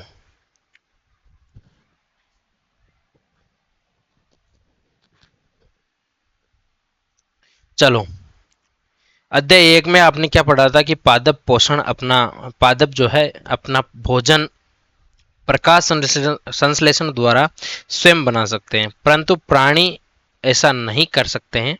प्राणी अपना भोजन प्रत्यक्ष व परोक्ष रूप से पौधों से प्राप्त करते हैं। समझ रहे हो? भाई आपको मटर की फली खानी है तो तोड़ के खा लोगे आप लोग, प्लांट कहाँ से लेके आएगा? सही बात है ना। कुछ प्राणी सीधे ही पौधों का भक्षण करते हैं, जबकि कई अन्य उन जंतुओं को अपना आहार बनाते हैं जो कि पौधे खाते हैं। अब जैसे जब हम लोग इकोसिस्टम पढ़ेंगे ना, तो बहुत सारी चीजें और भी पढ़ेंगे। तो एक चीज मैं आपको बता दूं, जैसे शेर है। क्या है? शेर। अब शेर क्या घास खाता है क्या? तो आपका आंसर होगा नहीं सर, शेर तो घास नहीं खाता है। लेकिन अब आप बोलोगे कि सर आप बोल रहे हो कि जो शेर है, अब इतना छोटा उदाहरण मैं आपके जितने बड़े बच्चों को दूं थोड़ा सा अजीब लगता है, लेकिन फिर भी आपको बता रहा हूं कि जो सर शेर है वो पादप पे निर्भर कैसे करेगा? वो तो घास खा ही नहीं रहा। लेकिन आपको पता है शेर किसको खाता है? या तो बकरी को खाता है या किसी भी अन्य जंतु को खाता है। तो जंतु तो घास खाता है, तो इनडायरेक्टली रूप से किस पे? घास पे निर्भर तो है। चलो, कुछ जंतु पौधों एवं जंतु दोनों खाते हैं। आप लोग पौधे और जंतु बकरा बकरी खाते हो बहुत सारे, मत खाया करो यार, सही नहीं रहता। याद रखिए कि मानव सहित सभी जीवों की वृद्धि, शरीर को स्वस्थ एवं गतिशील बनाए रखने के लिए खाद्य पदार्थ की आवश्यकता होती है। प्राणियों के पोषण में पोषक तत्वों की आवश्यकता आहार के अंतःग्रहण यानी भोजन ग्रहण करने की विधि एवं शरीर में इसके उपयोग की विधि सन्निहित है, सम्मिलित है।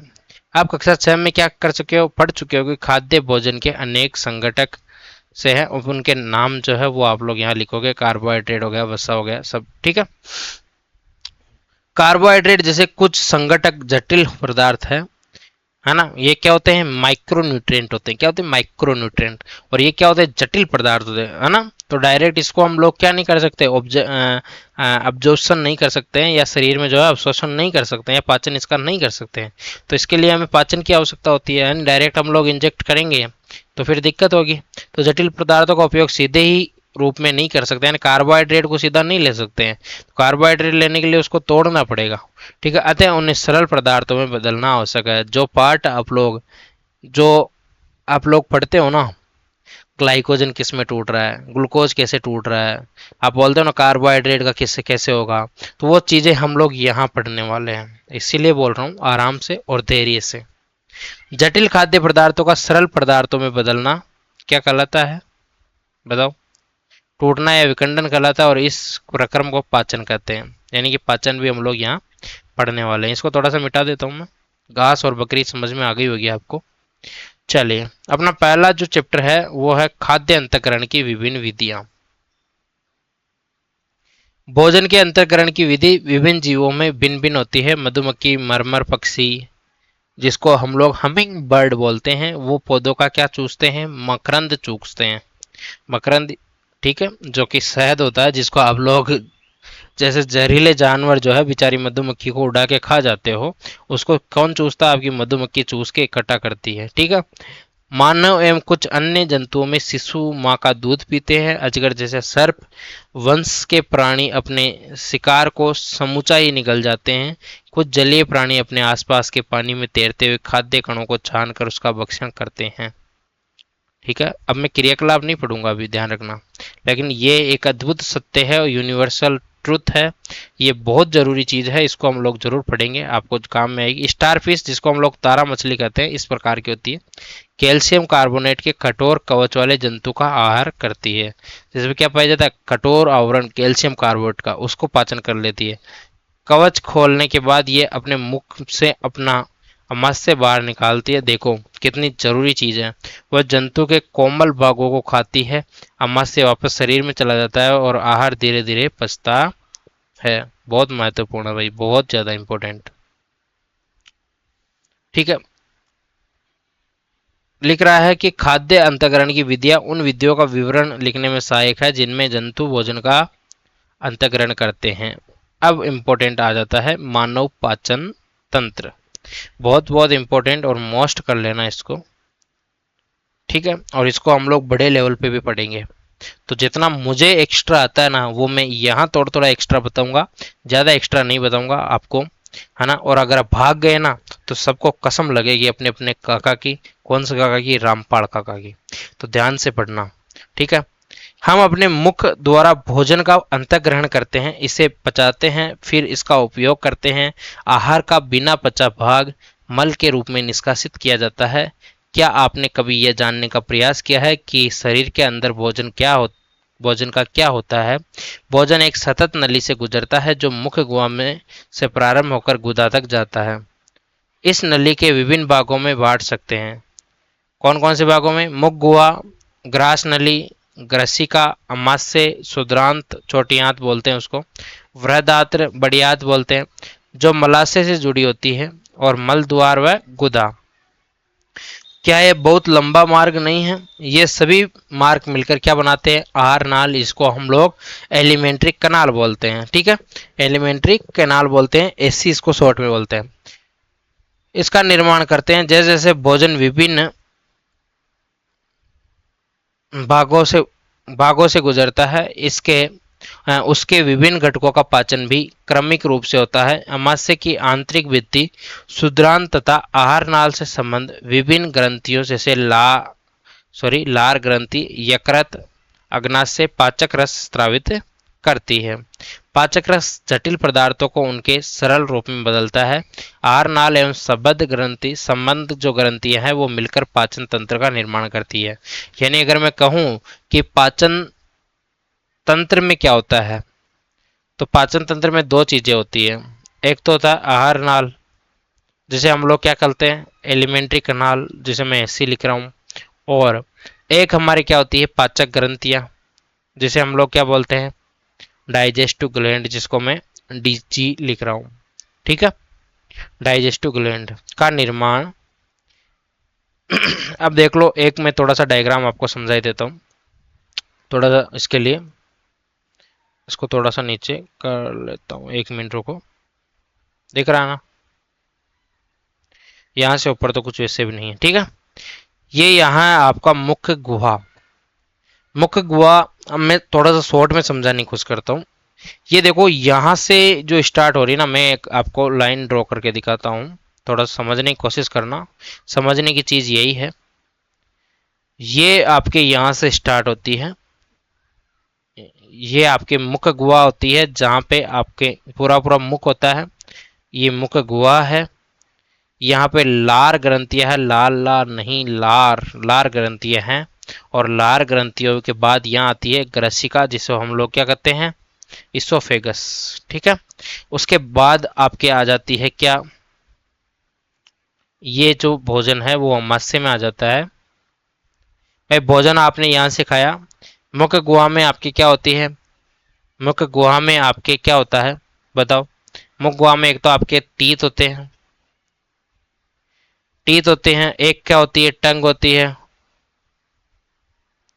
ठीक है, टंग होती है, टीथ होती है, अवला होती है, ये सब। और उसके बाद कर्मानुकुंचन गति होती है। कौन सी गति?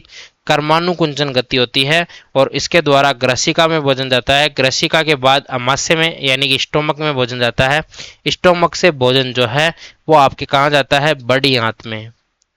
कहाँ पे? बड़ी आंत में, सॉरी छोटी आंत में, सॉरी छोटी आंत में जाता है। फिर उसके बाद किस में जाता है? बड़ी आंत में जाता है। ये देखो, ये शुद्रांत है, इसमें शुद्रांत इसका एक भाग है। एक वृहदांत्र होता है, इसमें मलास्य होता है। मतलब कि दो भाग होते हैं, छोटी आंत के जो 3 भाग होते हैं और बड़ी आंत के भी 3 भाग होते हैं, वो हम लोग करेंगे। बड़ी आंत के 3 भाग कौन कौन से होते हैं? सिकम, कोलम और रेक्टम, ठीक है। और जो छोटी आंत, ये जो लंबी है ना, ये लंबी छोटी आंत है, तो इसके 3 भाग होते हैं, ठीक है। 3 भाग होते हैं और तीनों ही भाग अलग अलग होते हैं। उनको हिंदी इंग्लिश में तो क्या क्या बोलते हैं बताओ? इंग्लिश में क्या क्या बोलते हैं बताओ? इंग्लिश में क्या क्या बोलते हैं इसको? चलो मैं बता देता हूँ। इसके 3 भाग होते हैं। एक भाग तो जो सबसे पहले जो अमाशय से खुलता है उसे बोलते हैं आपके, क्या बोलते हैं? ईलियम। क्या बोलते हैं? ईलियम, सॉरी एक मिनट, इसको बोलते हैं ईलियम, डेडुनम और लास्ट होता है जेजुनम, या फिर जेजुनम, डेडुनम और ईलियम। सॉरी, जेजुनम, डेडुनम और ईलियम, ये होता है जेजुनम। क्या होता है? जेजुनम। फिर बीच वाला भाग होता है डेडुनम, डेडुनम, और ये होता है लास्ट वाला ईलियम। फिर बड़ी आंत के भाग आ जाते हैं सिकम, कॉलम और रेक्टम। रेक्टम यानी कि मलाशय, ठीक है। फिर आ जाता है गुदा। तो ये एक मैंने आपको बताया। अब हम लोग पढ़ तो रही हैं, ठीक है। मुख व मुख गुहा, भोजन का अंतःग्रहण मुख द्वारा होता है। आहार को शरीर के अंदर लेने की क्रिया जो है वो अंतःग्रहण कहलाती है। क्या कहलाती है? अंतःग्रहण कहलाती है। हम दांतों की सहायता से भोजन चबाते हैं तथा यांत्रिक विधि द्वारा उसके छोटे छोटे टुकड़ों में पीस डालते हैं, ठीक है। प्रत्येक दांत मसूड़ों के बीच अलग अलग गर्तिका यानी सॉकेट में दसा हुआ होता है। हमारे दांतों की आकृति भिन्न भिन्न होती है तथा उसके कार्य भी क्या होते हैं? भिन्न भिन्न होते हैं। इनको अलग अलग नाम दिए जाते हैं। जैसे जैसे इस प्रकार के जितने भी दांत होते हैं वो होते हैं च्वर्णक। क्या बोलते हैं? च्वर्णक, ठीक है। फिर होते हैं अग्र च्वर्णक, ठीक है, रदनक और कृतनक, ठीक है। अब इनको तो बोलते हैं इंसाइजर। क्या बोलते हैं इंग्लिश में? इंसाइजर, ठीक है। और इनको बोलते हैं कैनाइन। क्या बोलते हैं? कैनाइन। और इनको बोलते हैं प्री मोलर। क्या बोलते हैं?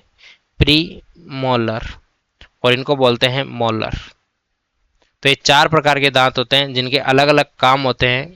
दांतों की व्यवस्था कुछ इस प्रकार की होती है। 32 दांत आपके मुख में होते हैं, ठीक है। कोशिश करते हैं आगे पढ़ने की। देखो 2 प्रकार के दांत होते हैं, यहाँ पे मैं इसको छोड़ नहीं रहा हूँ। पहले हम लोग बात करते हैं, दर्पण में देखते हुए अपने दांतों की गणना करनी है। अपनी तर्जनी से दांतों को छूकर महसूस करना है। आपके मुख में कितने प्रकार के दांत हैं? एक सेब अथवा रोटी का टुकड़ा लेकर उसे काटिए। आप उसे काटने के लिए कृतनक अथवा दंसन के लिए किस प्रकार के दांतों का उपयोग करते हैं? कौन से दांत खाद्य पदार्थ को चीरने और फाड़ने के काम आते हैं? उन दांतों को पचाने और चबाने और पीसने के दांत अभी बताएंगे हम लोग उसको, ठीक है। अब देखो इस प्रकार से आगे बढ़ते हैं। दूध के दांत और स्थायी दांत, 2 प्रकार के दांत होते हैं, दूध के दांत और स्थायी दांत। स्थायी जो दांत होते हैं वो 32 होते हैं, और जो दूध के दांत होते हैं वो 20 होते हैं। कितने? 20। और जो दूध के दांत होते हैं वो आपके 8 वर्ष की आयु तक आते हैं और ये गिर जाते हैं। उसके बाद जो दांत आते हैं उन्हें क्या कहते हैं? स्थायी दांत आते हैं। क्या कहते हैं? स्थायी दांत कहते हैं। हमारे मुख में लार ग्रंथि होती है जो लार रस स्त्राव करती है। क्या आप जानते हो कि लार रस का भोजन पर क्या प्रभाव पड़ता है? आइए इसका पता लगाते हैं। अब ये लार जो है वो अपने भोजन को जो है वो क्या कर देती है? लसलसा बनाती है, ठीक है। सीधा सा बता देता हूँ, जरूरी नहीं है इतनी चीजें, ठीक है ना। तो आपको ये पता रहना चाहिए कि जो लार जो है ना वो आपकी किसको? स्टार्च का पाचन करती है। मंड जो है वो मंड को किस में बदल देती है? शर्करा में या सुक्रोज में बदल देती है, ये ध्यान रखना।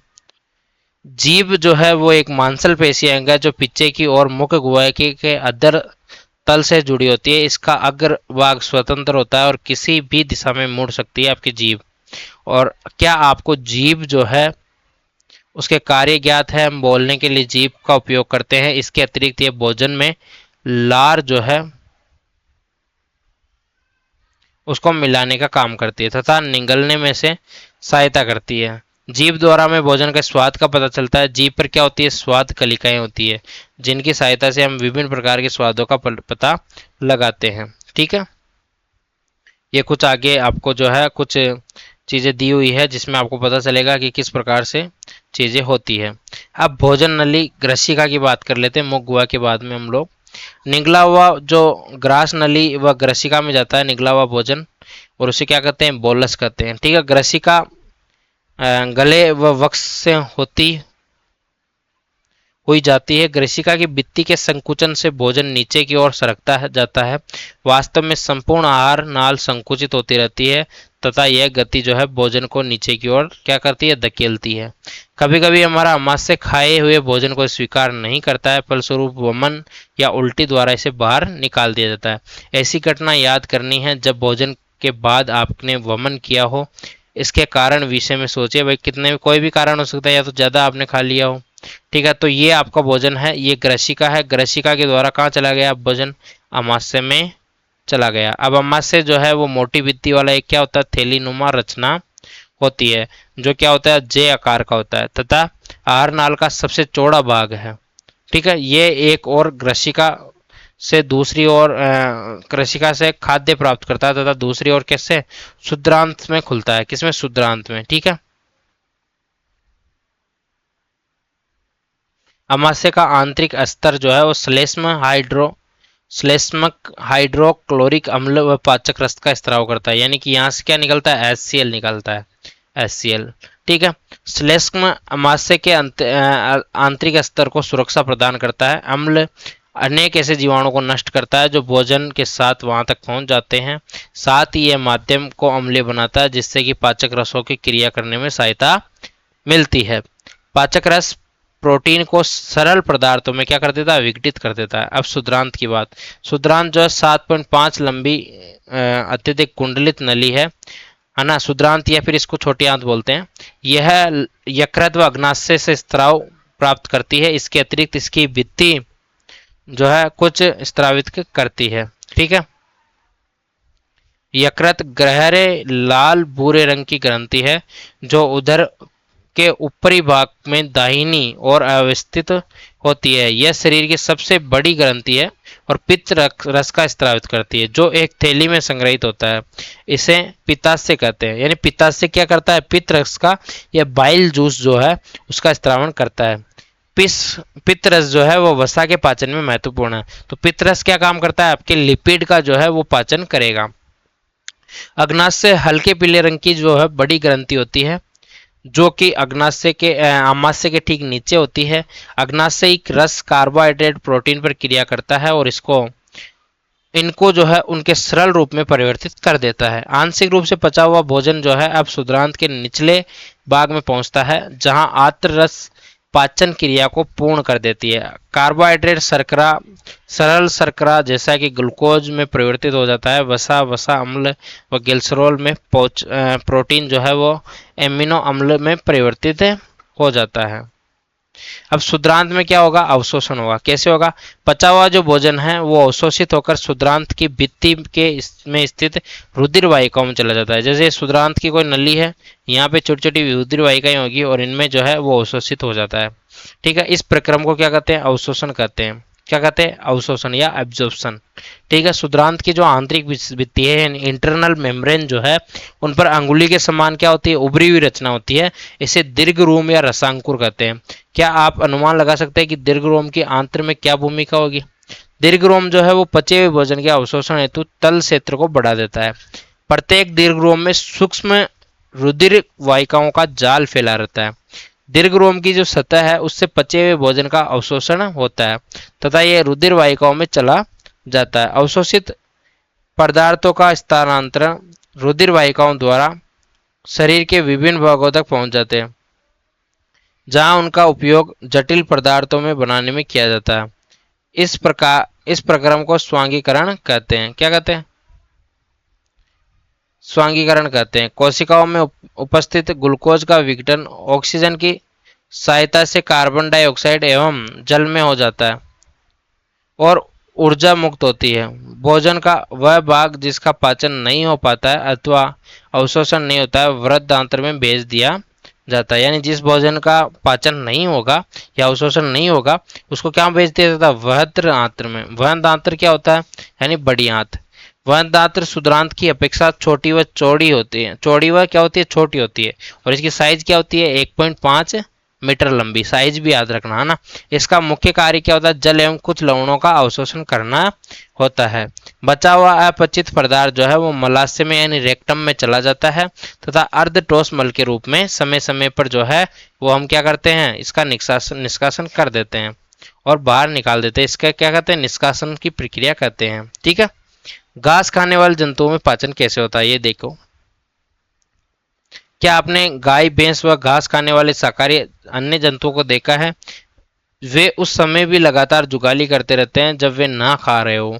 वास्तव में वे पहले घास को जल्दी निगल जाते हैं और अमाशय के एक भाग में भंडारित कर लेते हैं तथा यह भाग जो है रुमेन कहलाता है, जिसको हम लोग प्रथम अमाशय कहते हैं। यानी प्राइमरी जो आपके स्टोमक है उस कहते हैं। रूमिनेंट में जो है अमाशय 4 भागों में बटा होता है। रुमेन में जो है भोजन का आंशिक पाचन होता है। इसे जुगाल कहते हैं, परंतु बाद में जंतु इसे छोटे छोटे पिंडकों के रूप में पुनः मुख में लाता है तथा इसे वह चपाता रहता है। इस प्रक्रम को क्या कहते हैं? रोमथन कहते हैं। क्या कहते हैं? रोमथन। ठीक है। जुगाली करना या रोमथन। और ऐसे जंतु को क्या कहते हैं? रूमिनेंट कहते हैं अथवा रोमिंथ कहते हैं। घास से सेलुलोज की प्रचुरता होती है जो एक प्रकार का कार्बोहाइड्रेट है। किसी रूमिनेंट अथवा रोमिंथ पशु हिरण आदि के रुमेन में सेलुलोज का पाचन करने वाले जीवाणु पाए जाते हैं। बहुत से जंतु एवं मानव सेलुलोज का पाचन नहीं कर पाते हैं। जानवरों जैसे घोड़ा खरगोश आदि में शुद्रांत एवं वृहदांत्र के बीच एक थैलीनुमा बड़ी रचना होती है जिसे अंधनाल कहते हैं। किसके बीच में? शुद्रांत और वृहदांत्र के। किसमें किसमें? खरगोश और घोड़े में, जिसकी बात कर रहे हैं। भोजन में सेलुलोज को पाचन का पाचन जो है वो यहाँ पर कुछ जीवाणु द्वारा किया जाता है जो मनुष्य के आहार नाल में अनुपस्थित होते हैं। वह मनुष्य के आहार नाल में क्या होती है? सेलुलोज के पाचन के लिए जो है वो जीवाणु नहीं होते हैं। ठीक है। जब तक अब तक जो है आपने उन जंतुओं के विषय में पढ़ा। किन जंतुओं के विषय में? जिनमें पाचन तंत्र पाया जाता है, परंतु ऐसे बहुत से सूक्ष्म प्राणी हैं जिनमें न तो मुख होता है न ही पाचन। फिर वे किस प्रकार से भोजन का अंतःकरण करते हैं, पाचन करते हैं? खंड 2.4 में जो है वो भोजन, अब ये अमीबा के बारे में बताएगा। अमीबा जो है जलाशयों में पाए जाने वाला एक कोशिकीय जीव है जिसमें एक सेल पाया जाता है। इसे यूनिसेलुलर भी बोलते हैं। यूनिसेलुलर बोलते हैं। ठीक है। अमीबा की कोशिकाओं में एक कोशिकीय झिल्ली होती है, एक गोल संघन केंद्रक वो कोशिका खाद्यदानी, जिसे हम लोग क्या बोलते हैं? बताओ। 1 मिनट में पानी पी लेता हूं। खाद्यदानी को क्या बोलते हैं मुझे बता दो। फूड वैक्यूल्स बोलते हैं। क्या बोलते हैं? Food vacuoles.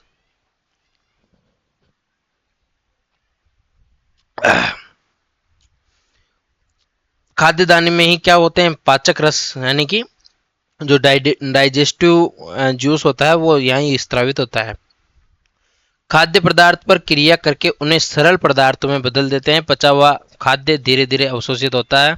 अवशोषित पदार्थ जो है अमीबा के वृद्धि रखरखाव गुणन के लिए उपयोग किए जाते हैं। बिना अपशिष्ट खाद्यदानी द्वारा बाहर निकाल दिया जाता है।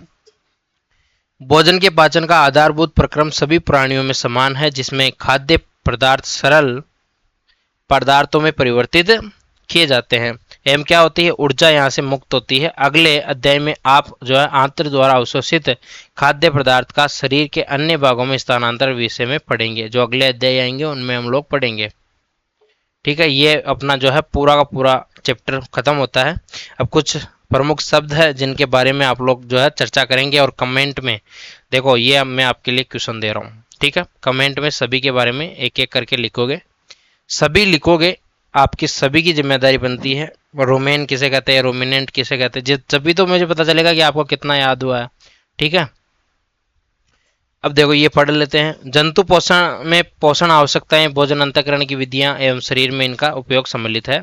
आरनाल में स्त्रावी ग्रंथि संयुक्त रूप से मानव के पाचन तंत्र में निर्माण करती है, और इसमें क्या आता है, मुख, गुहिका, ग्रसिका, अमाशय, क्षुद्रांत व दांत्र, जो कि मलाशय में समाप्त हो जाती है। और इसमें क्या, गुदा भी जो है वो सम्मिलित है। पाचक रस द्वारा स्त्रावित करने वाली मुख्य ग्रंथियां, जिसमें लाला ग्रंथियां बोला इन्होंने, यकृत होता है और अग्नाशय होता है। यकृत को क्या बोलते हैं, लीवर बोलते हैं। ठीक है। अमाशय की जो भित्ति है वो क्षुद्रांत की भित्ति भी पाचक रस क्या है, स्त्रावित करती है। अमाशय और किसकी, क्षुद्रांत की, यानी छोटी आंत की। ठीक है। विभिन्न जीवों में भोजन ग्रहण करने की विधियां भी भिन्न भिन्न है, जिसमें अंतःग्रहण, पाचन, अवशोषण, स्वांगीकरण और निष्कासन शामिल है। ठीक है। अंतःग्रहण यानी भोजन को अंदर लेना, पाचन यानी भोजन को पचाना, अवशोषण यानी कि जो भोजन पचा है उसके बाद जो सरल रूपों में टुकड़े हुए हैं जिन पदार्थों के, उनको क्या करना, अवशोषित करना। ठीक है। और स्वांगीकरण, जिसमें जो है वो भोजन के चीज़ों को जो है वो एक प्रकार से इसको जो है आगे बढ़ाना। ठीक है। और निष्कासन, जिसके द्वारा बाहर निकालना। मंड जैसे कार्बोहाइड्रेट का पाचन मुख में ही प्रारंभ हो जाता है। प्रोटीन का जो पाचन है वो अमाशय में प्रारंभ होता है। यकृत द्वारा किसमें, पित्त, यकृत द्वारा स्रावित पित्त जो है वो अग्नाशय में, अग्नाशय की स्रावित एवं क्षुद्रांत विधि द्वारा स्रावित पाचक रस की क्रिया में से भोजन के सभी घटकों को पाचन क्षुद्रांत में पूरा होता है। जल एवं कुछ लवण वृहदांत्र में अवशोषित होते हैं। अवशोषित पदार्थ शरीर के विभिन्न भागों में स्थानांतरित कर दिए जाते हैं। बिना बचे अवशिष्ट को, जिनका अवशोषण नहीं होता है, मल के रूप में गुदा व शरीर के बाहर निकाल दिए जाते हैं। गाय व भैंस और हिरण और घास खाने वाले जो जीवन जंतु है उन्हें रोमिती या रोमिनेंट कहते हैं। वे पत्तियों का अंतःकरण तीव्रता से करके उन्हें निगल लेते हैं और रोमेन में भंडारित, रोमेन यानी कि जहाँ से वो प्राथमिक जो आपके क्या होता है, स्टोमक, ठीक है, यानी कि प्राइमरी स्टोमक, वहाँ पे स्टोर कर लेते हैं। और कुछ अंतराल के बाद जो है भोजन पुनः मुख में आ जाता है। पशु धीरे धीरे जुगाली कर उसे चबाते हैं। अमीबा में जो अंतःग्रहण है वो पादाप की सहायता से होता है। किसके द्वारा, पादाप की, यानी कूटपाद की सहायता से। इसका जो पाचन है वो खाद्य दानी में होता है। अब दो प्रश्न नीचे दिए होंगे, अब दोनों प्रश्नों के उत्तर जो है मैं अभी बता देता हूँ आपको। वसा का पूर्ण रूपेण पाचन किस अंग में होता है, बताओ, कहाँ होता है, शुद्रांत में। ठीक है। और क्या बोल रहा है, जल का अवशोषण मुख्य जिस अंग में होता है वह है, ये आप लोग जो है होमवर्क है करके डाल देना। ठीक है। मिलते हैं अगले क्लास में, तब तक के लिए शुभ दिन, जय श्री राम। आज के लिए जो है 2 पार्ट हम लोग जो है पढ़ चुके हैं, और कल हम लोग जो है कुछ और चैप्टर्स की चर्चा करेंगे। इसी प्रकार से हम लोग कक्षा 7 को भी जो है वो धीरे धीरे जो है समापन की ओर ले जाएंगे। मिलते हैं किसी और वीडियो में, तब तक के लिए राम राम सा, शुभ दिन, जय श्री राम।